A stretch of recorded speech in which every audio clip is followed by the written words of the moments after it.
Officer of HR Solutions. Very proud to be presenting today with one of our best-in-class customers, Turner Construction, and also award-winning customer from the Chamber of Commerce for really the best workplaces. And so we hope that you not only glean some best practices on how to build a culture of employee engagement, but also find the Turner story interesting and compelling, because we certainly have as one of their vendors.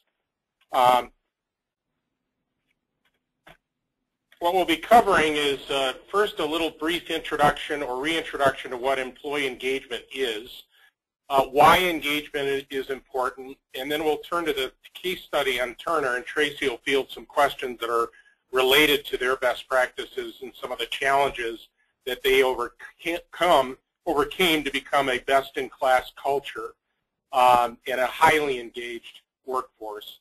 And then we'll show you the key drivers of engagement for all industries. This is a formal scientific analysis that we do by industry as well as worldwide.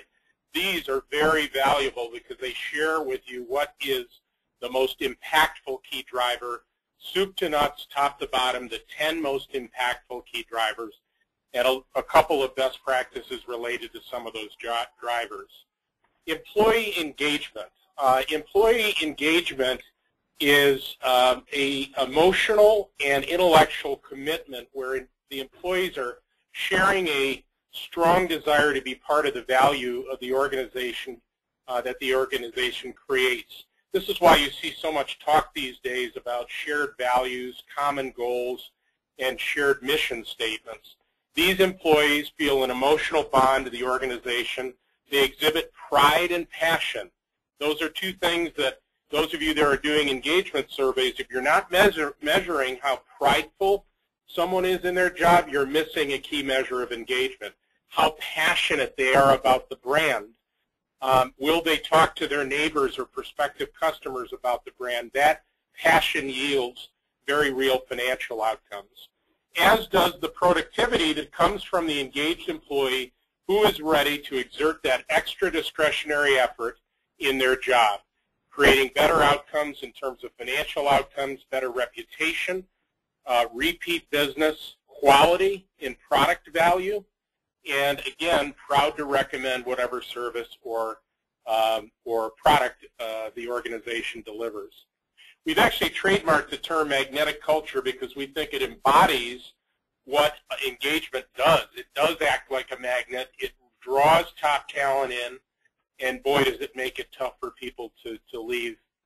I'm especially excited about a book that HR Solutions will be publishing through McGraw-Hill later this year that is on a magnetic culture and gives great recommendations on what can be done to build that wonderful magnet. The three buckets of engagement, the engaged population, if you look at the pie chart to the right, the 27%, that's how many employees are engaged. That's pretty low when you think of it, and the reason is that 73% is to some degree not engaged, and the other bookend is the actively disengaged, could be referred to as the water cooler malcontent. I've heard this population referred to as a cancer, and most management gurus recommend that when you have a malcontent and somebody that is spreading venomous rumors and negativity and creating really bad outcomes, the best practice is to get rid of that employee, to actually transition them out of the organization. I heard a story the other day of a restaurant chain in Florida where unfortunately the server served sangria to a 2-year-old that had to be taken to the hospital. Obviously a very, very negative outcome, and I could only wonder what the engagement level of the server was in that instance. Our research has shown that what separates good from great is those organizations that have enhanced and enlarged the number of engaged employees. Look at the outcomes that are complements to creating engaged employees. These 5 drivers make engagement happen. Historically, the focus of my industry it was measuring recognition and rewards. We do survey measurement, and that's where a lot of this data comes from, is we've surveyed hundreds of thousands, actually millions of people about their engagement level, and we know that these are pretty important factors that build engagement. Coworker performance, coworker cooperation, organizational effectiveness, and the relationship with the supervisor. There's a lot to be said of the old adage that people don't leave companies, they leave managers. And the missing element, it is still missing today with a lot of the engagement solutions out there. There's certainly measurement of how people are feeling in the job, and those results from the surveys go back to managers, and managers are responsible for building action plans. What hasn't happened, except with our clients, is that there's been no way to confidentially share with each individual employee how engaged they are. We believe that that is the missing link, that people are trying to build engagement essentially with one arm tied behind their back, and this is why we invented a way that you can measure your own engagement and get tips on what you could do to become more engaged.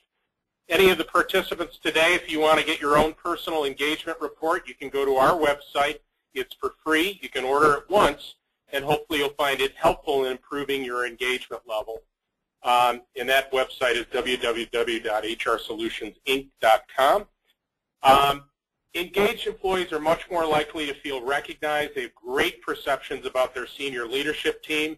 They know their supervisor is in their corner vis-a-vis their career growth. They're 7 times more likely to feel they receive regular, ongoing performance feedback, much more satisfied in their job, and they're much more likelihood to recommend customers and genuinely care about customers.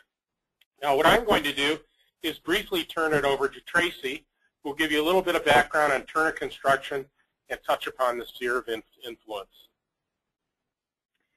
Thanks, Kevin. First, I'd like to say thank you to you and the Chamber for giving Turner this opportunity to tell our story. Just a little bit about me. I am the HR manager for what we call the Great Lakes region, and it encompasses Illinois, Indiana, Michigan, and some of Canada. I've been with Turner about 4 years, and I've been in the industry, HR industry, for over 20 years. And I am a senior HR professional with a BA degree in psychology from St. Olaf College in Minnesota. So a little bit about Turner Construction Company and our sphere of influence, if you will. Turner has been recognized as the leading general builder in the United States. We've been established in 1924, and we employ approximately 5,000 employees worldwide.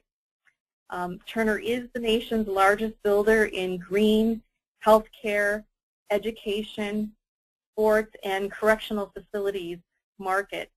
And in Illinois, which I'm going to focus our story on, our business unit has been around for about 65 years, and we employ roughly around 200 professional staff and about 100 unionized trade staff. And as the leading construction management company, Turner builds complex, high-profile buildings. And in Chicago, we are known for projects such as the modern wing of the Art Institute of Chicago, Soldier Field and Lambeau Field renovations, Exelon Solar City in the Pullman District, and many historical renovations on Northwestern University campus, as well as many hospitals, research facilities, K-12 schools, and many universities, including Purdue and UIUC. And many of our projects are award-winning green buildings in which our clients heal, educate, entertain, and conduct business. So that's pretty much it about Turner. Fantastic. And we at HR Solutions have known Turner for probably coming up on 10 years. We've partnered with on multiple surveys, engagement surveys, as well as exit surveys, and as I said before, very, very proud to have them as a client. In terms of the first item that I'd like to probe, Tracy, what types of expectations do you put on your staff during this tough economic climate? Well, as you can imagine, the construction industry is driven by tight budgets and tight schedules that often require our staff to work long hours, often on weekends, and sometimes even on holidays in an effort to meet project deadlines.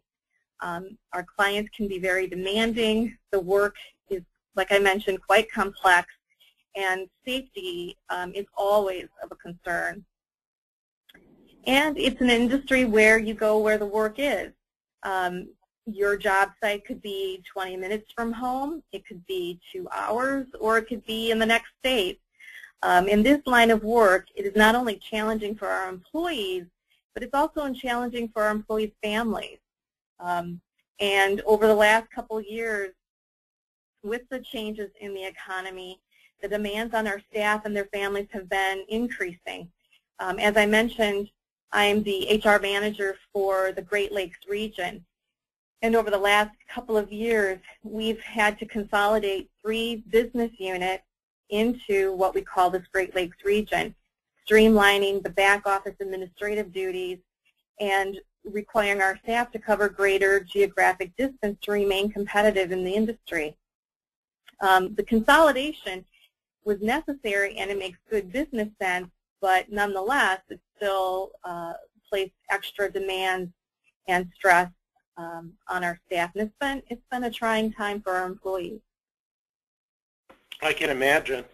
I also can imagine that there must have been some really good communication during that time period so that your employees knew that there was a compelling need to have a change. You know, we tried. You'd have to ask the employees how successful we've been, but the change didn't happen overnight. It was a gradual shift with respect to the different business units. But you're right, communication has been key, and I think throughout this presentation, I don't think we can emphasize how important communication is. It's been very trying, and we need to make sure that we're very transparent in just what we're doing and why we're doing it. Fantastic. Let's go to the next question. What is it about Turner Construction that makes employees want to work for you? I think, you know, I had to sit down and think about this from my own perspective. I think there's several factors. One is our core values, teamwork, integrity, and commitment. Everyone walks the talk. You know, our founding father, Henry C. Turner, was of Quaker heritage, and his values are still felt within the organization today. In fact, we still use his mantra that our clients are our respected friends. So core values, I think our staff have a great sense of pride in the types of buildings we build. You know, not every general contractor can do what Turner does. A lot of our projects are iconic, and regardless if you're the receptionist or you're the project executive, you have a sense of pride knowing that it's your company that built that magnificent building. And most importantly, I think Turner cares about our staff, both professionally and personally. We offer a tremendous amount of training to our employees. There's a lot of growth opportunities, and that has recently expanded since the merger of the Great Lakes region. And management takes a personal interest in staff. You know, we seek out what employees want to do in their career, what do they value as individuals, and how can Turner make them a better person. So I think if I had to narrow it down, I would say that those probably are the 3 main areas what makes staff attracted and want to stay with Turner. That's fantastic. You know, one of the 3 I'll just dovetail off because we've seen it in the best-in-class part of our database. Those clients that have the highest engagement levels, every single one of them have a senior leadership team that exhibits that caring nature where they care. They're not doing it as part of an effort to be on some great places to work list. They're doing it because they really care about their team members. So that's just fantastic. Has Turner always been a great place to work? And If it was good before, where was the tipping point, and how did you get it from good to great? You know, I wish I could say yes, but that's unfortunately not the case. Back in 2003, I would say between 2003 and 2005, the Chicago business unit had a revolving door. Our voluntary turnover rate was at a high of 21%. We had a retention rate of only 71%. And what was happening is that at the time we had many large projects that were going on simultaneously, and so we had to hire a lot of staff, especially a lot of experienced staff, quickly. And so we didn't do a very good job of onboarding or sharing Turner culture and our expectations with employees. Our leadership at the time operated with a very hierarchical mindset. It was closed door, little communication going out to staff about what was happening across the business unit. We operated in silos and in different camps. And at the time, HR specifically was administered by a project executive, and that was kind of his part-time job. In other words, a non-HR professional was operating in that capacity, and his main duty at the time was to put out fires and keep Turner compliant. And I think at this time, Turner was so focused on the success of our projects that we really lost sight of what was really important to the success of the organization, and that was its staff, or our staff. And what happened was in 2005, there was a corporate-led staff engagement survey, and the results of that survey definitely opened up the eyes to senior management that drastic changes were needed if we were to continue to be successful and to grow the organization. And so that was really what our tipping point was at that time. Got it. What a great story of success. What strategy did Turner have to put in place to make change happen? I will say that the strategies are ongoing and have developed over time. It was not an overnight fix by any means. We started with looking at the strategic workforce alignment, getting the right people in the right spot. For example, HR.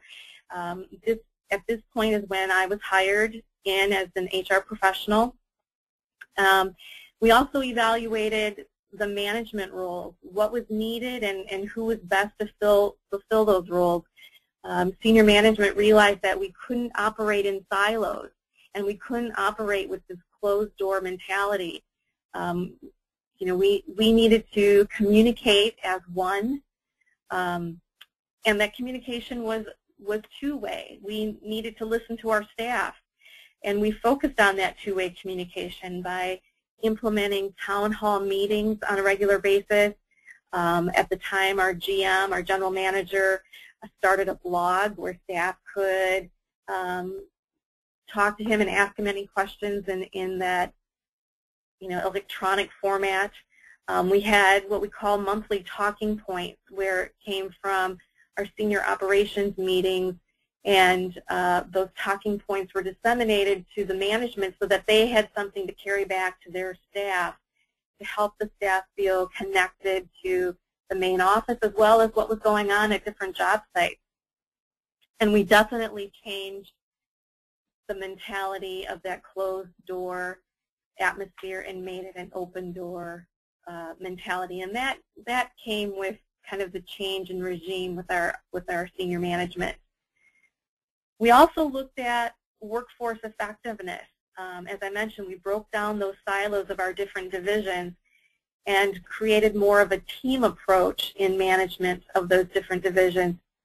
And not only did this help the organization, but it gave staff more opportunities for growth and promotion, because now instead of just working within one division and that kind of defining their career path or progression, they now had the opportunity to move much more fluidly between our interiors division as well as working on what we call a much more bigger project or main Turner project. And so it was a great opportunity for our staff by breaking down those silos. And then we also looked at talent acquisition. How were we approaching the hiring of best talent?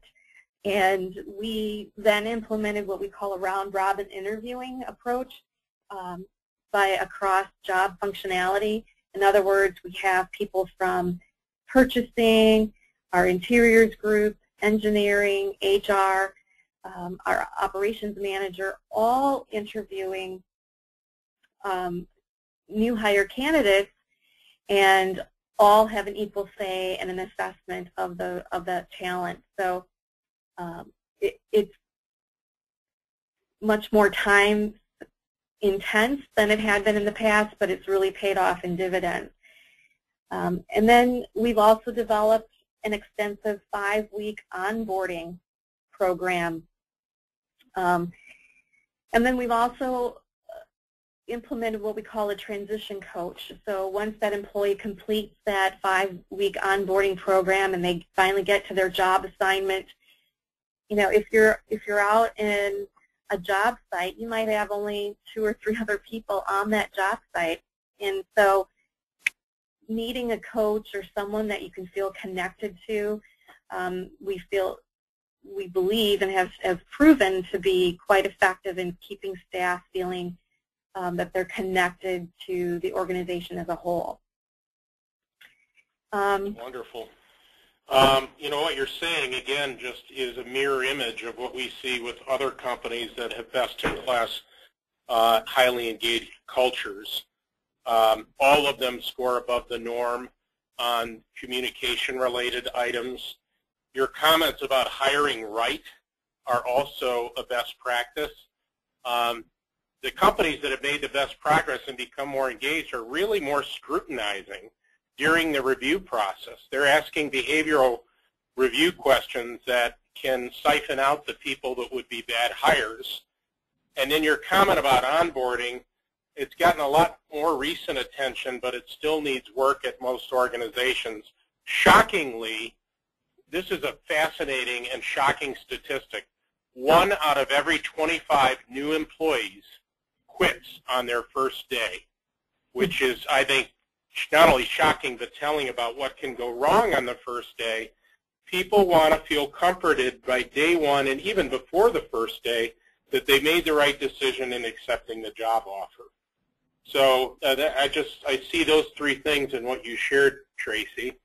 And the next question is, what advice would you give to an organization that is struggling with disengagement or low job morale? I think there are really 4 key factors here. 1, like I mentioned, is communicate, communicate, communicate. Transparency is the key. You cannot, I believe, over-communicate information. Staff want to know what's going on. They don't want to feel in isolation of what's happening around them. So I think communication is paramount. Next, I would say, is monitoring staff engagement. You know, you have to find out what those hot spots are. Why are staff feeling disengaged or have a low morale? And then work on those areas and engage your staff in the process. Ask them to be part of the solution. The third thing I would say is to touch every employee. Let them know that they're valued and appreciated. And lastly, the 4th point, I think, is to train your managers so that they know how to engage with their staff. I've seen this when we've gone through this transition with the merging of our 3 business units into this Great Lakes region and needing what I call cascading sponsorship. You know, the message comes from the top, but too often it doesn't reach the line staff, or the message gets convoluted or changed, or managers interject their own personal opinions and bias, and really defeats the purpose of or the meaning of that message from the top. And so you really need to have that cascading sponsorship where each line of management supports outwardly the senior manager's message and carries it down to the next level and so on. You know, it seems like it's a no-brainer, but it really needs to be stated as an expectation of your management staff. And, you know, without this, no matter what senior management puts in place or what they espouse, employees are not going to respond as well as if they had that cascading sponsorship, you know, up front. Excellent. What is your secret ingredient to employee engagement and organizational success? Obviously, that presumes that there's one secret ingredient, but feel free to share several if you like. You know, in addition to what we just talked about, the communication, monitoring staff engagement, touching every employee, you know, those sorts of things, I think having a strong career development, or at least that ongoing conversation with staff, is very important. You know, within Turner, we have a tremendous amount of training that we offer our employees, and we have an ongoing conversation not only with the immediate supervisor but with middle and senior managers about each individual's career path. You know, what does the employee want? Is that employee's expectations aligned with management's assessment of their abilities? You know, what does the employee need to get to their ultimate desired goal? And how are we as management going to make that happen? And I think to emphasize one point, aligning the employee's expectations with kind of reality is very key, because not to pick on any generation, but we see more and more in staff that are hired out of college thinking that they can become project managers or project executives within just a matter of 1 or 2 years. You know, they have this ideal expectation that they can run our company in 5 years or less. And it's really incumbent upon us to say we appreciate their enthusiasm and see the value that they're adding to the company, but the reality is they need to have, you know, XYZ experience before they can move to the next level or to become that project manager or project executive. So I think it's really important that we make sure that expectations are aligned. The second thing, I think, the secret ingredient is understanding the challenges of work-life balance issues and knowing that work-life balance is not just a buzzword, but it's really an active participation between the employee and that employee's manager and supervisor. And looking at the generational differences. You know, the millennial generation is different from the baby boomers, and it's often the baby boomers that are supervising the younger staff. So the culture of the organization has to support that work-life balance mentality, and we often have to train our management staff in knowing and understanding that work-life balance for them could be very different for their employees, not just a generational difference, but a difference in where you are in your life cycle and, you know, what's important to you as an individual. And I think this is where HR could be a great resource to managers in helping them find resolution to the demands of their staff. And in my opinion, getting to a place where your organization and staff truly feel that they have achieved work-life balance is very similar in Maslow's hierarchy of needs. If any of you have taken Psychology 101, you know what I'm talking about, in that looking at work-life balance, like I said, in my opinion, is kind of looking at the top of the pyramid in Maslow's hierarchy, where employees are truly engaged and connected with the organization. And before you can even get to that top of that pyramid, the organization must address, you know, the basic needs first. Employees need to know what's expected of them. You know, what are their roles and expectations and responsibilities. And does the employee have the tools and resources to do their job effectively, and the opportunity to do their job effectively? And then, does the employee have a sense of belonging? Is there an affiliation with their peers?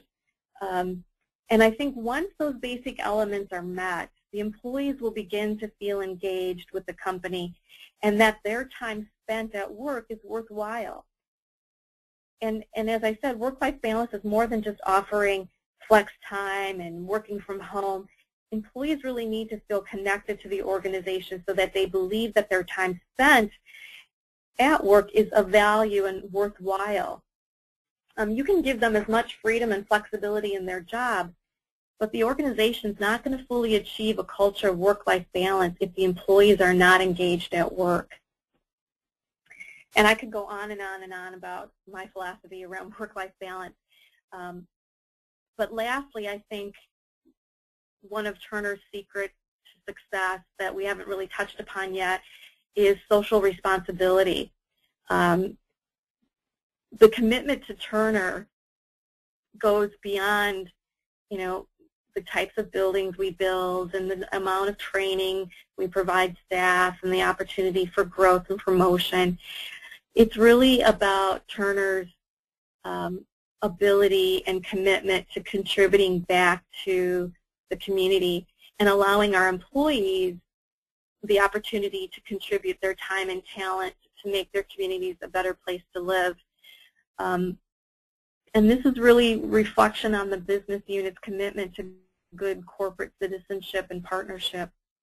And one way in which we've been able to do this is in 2000 we established what we call the Turner Charity Foundation, and this is administered by Turner staff volunteers.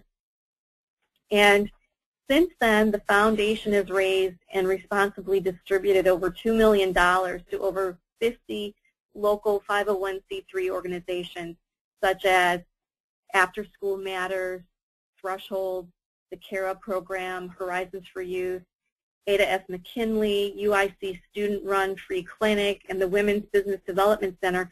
Those are just a few of the organizations that are recipients of the Turner Charities Foundation's generosity. So not only does Turner as an organization give back to the community, but we also allow our staff the freedom and opportunity to participate in giving back to their own local communities with full support from Turner. And I think it's through these various initiatives that Turner is modeling, or I should say molding its staff to be altruistic, giving, and committed employees. And with senior management's encouragement, participating in these initiatives brings out, I think, the very best in our employees as individuals. Wonderful. You touched upon three things that I just wanted to briefly address, one of which is definitely a challenge in today's marketplace with the generational differences and the number of more seasoned, tenured employees trying to manage millennials. And again, there's nothing wrong with any of the generations. They're just striking differences. Recognition, for example, that is the #1 driver of engagement for people right out of college. These are people that, we're all on the soccer team where you could have gotten 13th place and you still got a trophy. And right. That's why the average millennial wants to be recognized 7 times a day. And that's a lot different than a boomer. Corporate social responsibility, that's the 3rd most impactful driver of engagement for millennials. People want to know that they're working for an employer that's giving back. We actually have changed the way we promote HR solutions internally to periodically throughout the year we have a matching corporate gift program, and at least twice a year we quote the amount of money that we've given away in charitable contributions, and we also list the charities. And you want to talk about meaningfulness. Some people are looking at the slide and saying, well, gee, my father has lymphoma, or my kid has juvenile diabetes. What a nice thing that HR Solutions is giving money to support these charities. Very important driver. and the other is the green effort. I'm glad you touched upon that, Tracy, because people want to know that they are working for an organization that's at least attempting to reduce its carbon footprint and be a green, environmentally conscious organization. So glad you hit upon all three of those. Without further ado, here are the key drivers. This comes from our research of surveying over 3 million people and viewing what they would consider most impactful to becoming an engaged employee. Much of this we've already touched upon. Recognition, career development.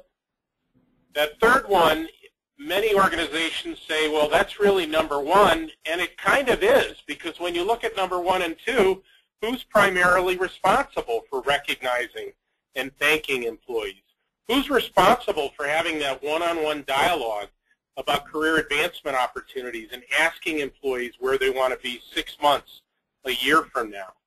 And then some of these other things were definitely touched upon by Tracy. Strategy and mission, especially the freedom and autonomy to succeed and feeling like they're contributing to the organization's success.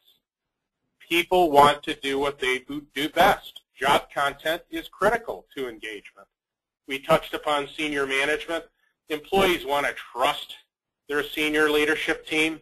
All you have to do is pick up the paper in the last 5-10 years, and the perceptions of senior leaders, beginning with the Enrons and the WorldComs, and there's just this inherent cynicism that unfortunately really ethical, good managers need to fight through and prove to their employees that they are ethical, they're trustworthy, and they have the employees' nature at their heart, and they do care. Open, effective, and honest communication, keeping people in the loop during tough times. Thankfully, we've had a record year last year, but the year before we were down slightly, about 8%. And literally every week, our team gets a financial update, and they appreciate that transparency. That helps build trust as well. One of the great glues that keep people from leaving organizations, which is half or a third of the definition of engagement, likelihood to stay, that glue is the unsung hero of retention. There are millions of people that are in jobs where they may not feel good about these other drivers. They might not like their boss. They may not relate to the organization's mission. They might not like their job content, but they're coming to work every day because they like working with Tracy or whoever. It keeps people happy and fun. We've instituted a whole new effort to build fun in the workplace based upon some of our other clients that have realized fun equals engagement. And if you're spending that much time at work, you should be laughing. The laughs start to diminish over time. I saw some interesting research about the number of laughs per day that the average person experiences. I'll look at two bookends, one of which is a 5-year-old laughs 111 times a day on average. A 44-year-old, 5 times. To me, that's sad. That needs to be re-engaged. That needs to be reminded. And so, again, we practice what we preach here for our own employees at least once a quarter. We shut down on a Friday afternoon, and we play Pictionary and apples to apples, and we have fun, and we get to know each other on a personal level. That is important. Making sure people have the tools they need to do their job, that is a precursor and really a mandatory part of engagement. And then the organization culture. That includes diversity awareness and inclusion, acceptance, corporate social responsibility, making sure that work-life balance exists. That's another thing that's almost being demanded by the younger population. They want to work from home at times. They want some flex time. And that's definitely been a best practice, including maybe relaxing dress code policies. That was a huge quick win for us, for our team. And, it was something that the management team for years hung on to because we're a management consulting firm and we should be dressing like one. And finally, on the heels of our last survey, we just looked at each other and said, why are we hanging on to this formal dress policy? I kid you not, we announced that we were going all casual unless a client was in the office, people started screaming with excitement in that staff meeting. It was just the excitement and the appreciation was palpable. That is something that we would call a quick win. Didn't cost a thing to do. We did it quickly. We thanked them for the feedback, and they really enjoyed that benefit. Recognition, make sure you're using the right means of recognizing. The thank you. We designed a program for a client locally, a medical products manufacturer here in Chicago, called the Power of Thank You. And it not only emphasized how important it was to thank employees and recognize them in that way, but we actually, because they kept forgetting, they were busy, we asked the managers to put it in your Outlook calendar. Have a reminder come up, say, how many people have you thanked today for a job well done?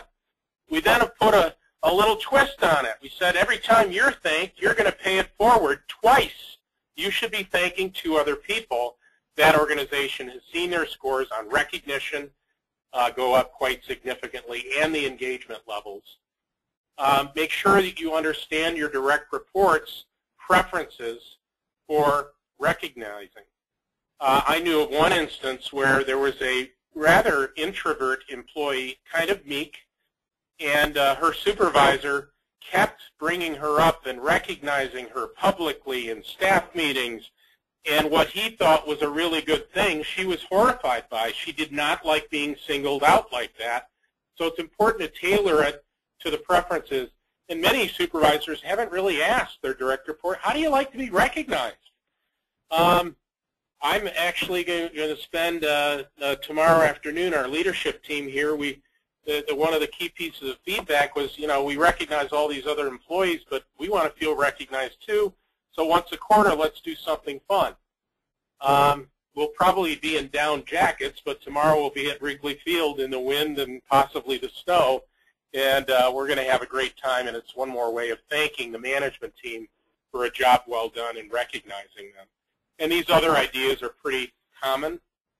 There are gift cards that are really liked by the younger population. Again, gift cards for products or iTunes or what have you, and that's a successful thing as well.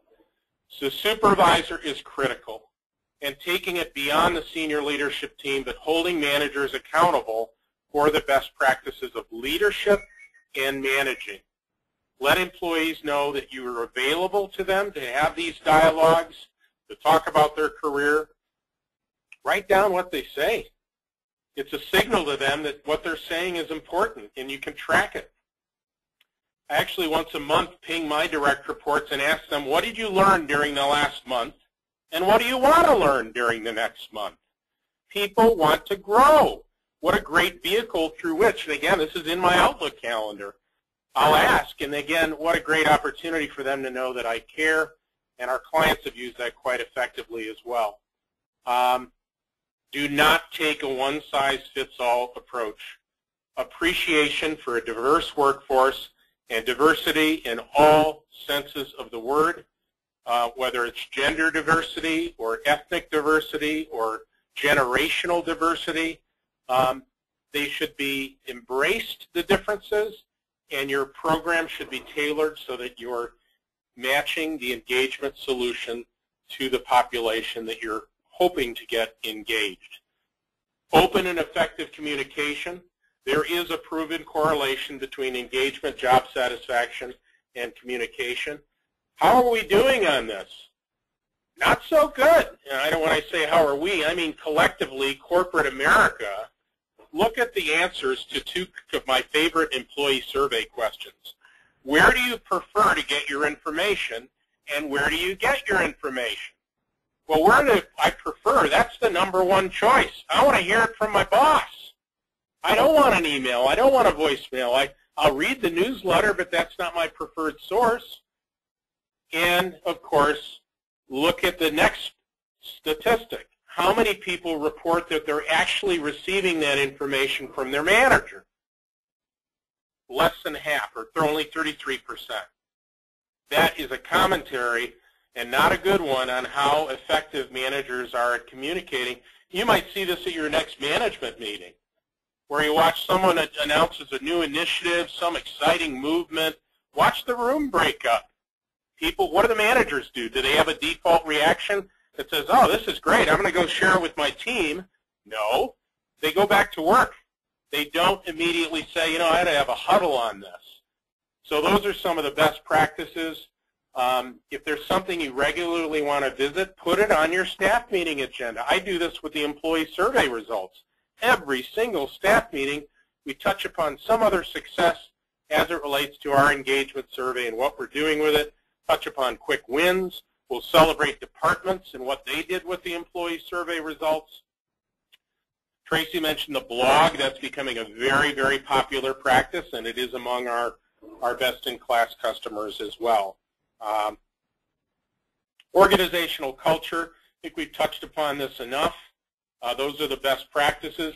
Volunteerism, that's a great way to build something into the culture of giving back, that corporate social responsibility, and someone actually gets the day off as long as they're volunteering for Habitat of Humanity or a local soup kitchen, matching programs. So that culture is really becoming more and more important as it relates to these topics. Now, we deliberately wanted to leave about 10 minutes for Q&A, and we did already receive some questions that came in, one of which is, who's responsible for employee engagement? Tracy, do you have any thoughts on that? Or who's responsible for building engagement? I think it's a shared responsibility among everybody. When you want to get down to like action items, I think managers and supervisors share a brunt of the responsibility, but I think really it's in everybody's responsibility. Yeah, I would agree, and you know, as I mentioned before, having it always wind up on the shoulders of managers or the executive team, or worst of all, human resources, that's a common mistake I see among our clients where senior leadership dumps the survey and the engagement effort off on HR.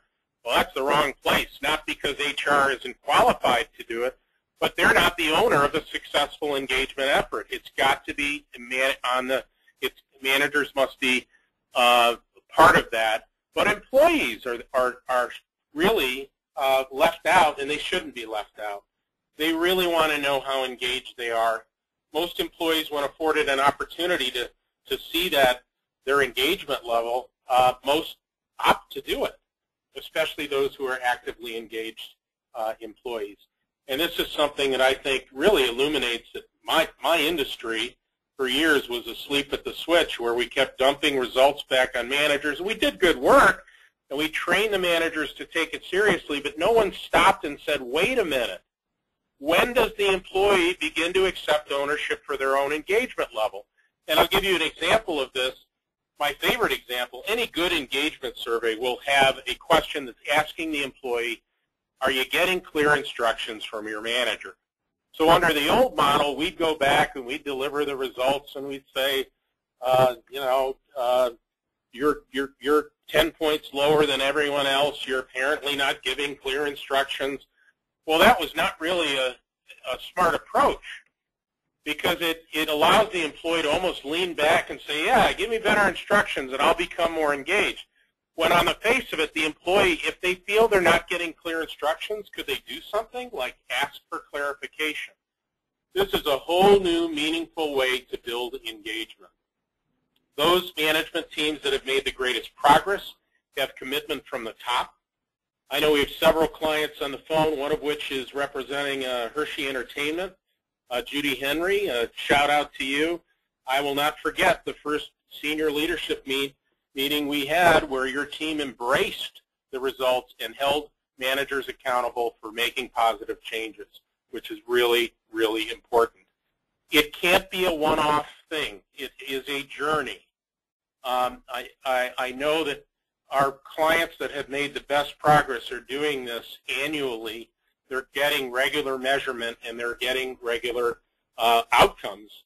And there's nothing more wonderful than celebrating double-digit increases and ultimately knowing that you're in the top 10% of a meaningful database, or you're a best-in-class employer.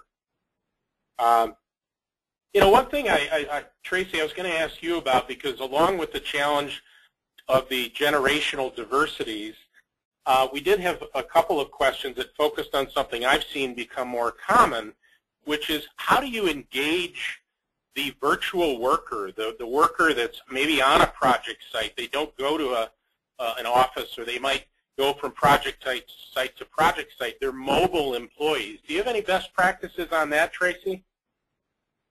Well, that's where our talking points became critical, because we did see that our staff did feel disengaged. They felt isolated and not kept abreast of what was happening with all the changes going on. And so what we call talking points from our management team meeting, and it's a mechanism in which we have key messages that we want to get across to staff, whether it be upcoming events or strategic changes, you know, people coming, people going throughout the organization, just whatever the key items are important at that particular time, that they then get disseminated down to the very bottom level of employees, so that they know what's happening throughout the organization. And that's one thing that we've done. Another thing is that we've held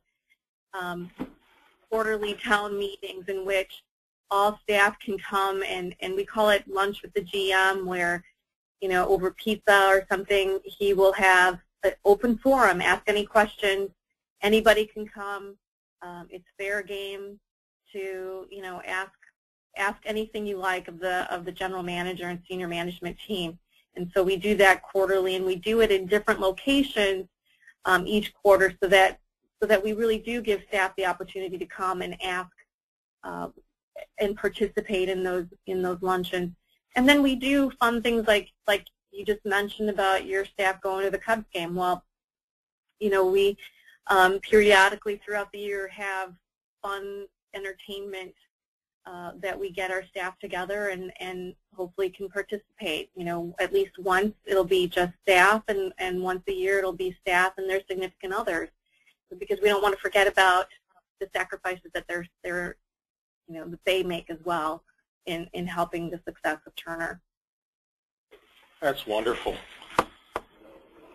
I don't know whether you're involved in this, Tracy, but if you're not, then maybe I can help give some data that explains this. But this question came in: what is often the most frequently cited that reason for employees to leave the organization?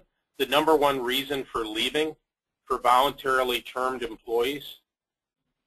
Well, I will say that has changed for our organization over the last 6 months to a year, in that, you know, because of the economy, and I can speak only for Turner and really for our Great Lakes region, because of the economy, we've had to do some downsizing, and we've really maximized the benefit of having a global organization by temporarily reassigning staff to different geographic business units. So, for example, we've had to send staff down to Texas to work on a project, or to Arizona, or to Ohio, not necessarily for long durations, but just so that they, you know, they stay employed with the organization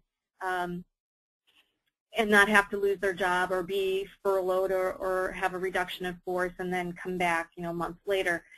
So we've really been able to maximize the benefit of our size, but what has happened is that staff will often feel forgotten about being remotely located from the home office. So what we've seen is a couple of staff who have voluntarily resigned said, hey, you know, I felt like you guys kind of forgot about me. And so that was a wake-up call to us, that we weren't paying enough attention to staff who were deployed outside of our region. And so I think, what we've done recently since our last staff evaluations is made a point to touch every individual. That's kind of our ongoing mantra right now is making sure that we reach out to every single staff person and say, hey, how you doing? How's it going? You know, what can we do to make things a little bit better for you? So that's what I'm seeing on my end. That's fantastic. Our exit data shows there are two other reasons, one of which is encapsulated by this nebulous other.